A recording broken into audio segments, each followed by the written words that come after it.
How did you wind back in the World Wrestling Federation? You came back. Vince called me back. He said, "Come on back, brother. We need you." Huh. I said, "Okay." Did it ever bother you that you were never really pushed to the top again? They kept you mid card. Well, that was the promise, you know. That's the promise that they were supposed to bring me back and said we're gonna put you right up there, you know. Let me just pause this real quick. Okay, we were talking about when you came back to the WWF, and I asked if it bothered you that Vince never really pushed you. You know, it was so, brother. You know, when they tell you, this is what I was talking about earlier. When the old man tells you something, it's done. But when he tells you something, it doesn't work. Right. But yes, you know, I felt kind of bad about it, but I just hung in there anyway to, you know, continue on what I had to do. How different was the WWF this time around than it was the first time you were there? Things didn't go according to when a person says something. That's the difference. Right. Did you realize that WWF was going to be on the level that it was? I mean, did you think it was going to get as big as it did? Oh, yes. When Vince bought all the territories? Oh, yes, brother. You bet. What did you think about when Vince was buying everybody out? When he first did the transition and he brought Hogan in '84, did you realize that it was going to be to the level it was? Yeah. Did you think it was cool or good for Vince? Oh, yeah, business? it was great. It was great. What are your memories of your matches with the Honky Tonk Man?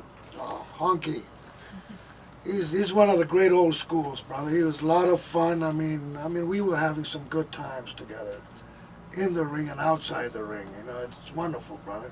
What was he like outside the ring? Oh, fantastic, fantastic. You also had a series of matches with The Undertaker. Oh yeah, he's another big boy. He's only one thing with him. He's taller than I am. Right. But he's a super guy, brother. Nice-hearted guy.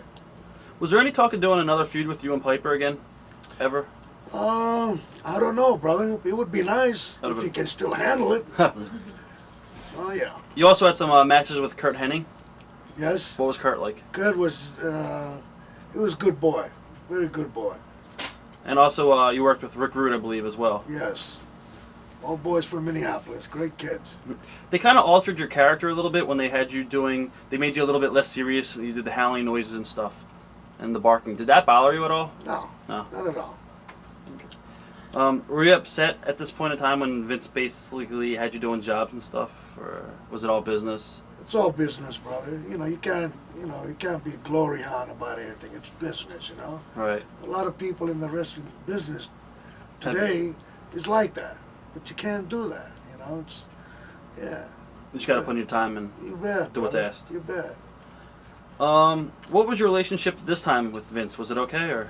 Oh yeah, everything's okay, brother. Shawn Michaels, what was he like outside the ring? He's fantastic. He's a good guy. You also worked with Scott Hall. Yes. What was he like? Oh, he's a great guy too, brother. What's he like outside the ring? Oh, Partier? he's a partier, yes. Loves to party. What about Kevin Nash? Kevin, same thing. Did you see the clique of Shawn, Kevin Nash, and Scott Hall? Were they running the locker room? A lot of people said that they had a lot of power back around this time. You know, to be very honest with you, brothers, yeah, that could be possible. Could be. What are your memories of working with Brian Christopher? I believe he came in, Jerry Lawler's son, for a match with you at Madison Square Garden. Yeah. Yeah, he was a little green at the time, but it was okay, brother. I think that was his debut, actually. They brought him in to work with you. Right. How was your body holding up around this time? Pretty good.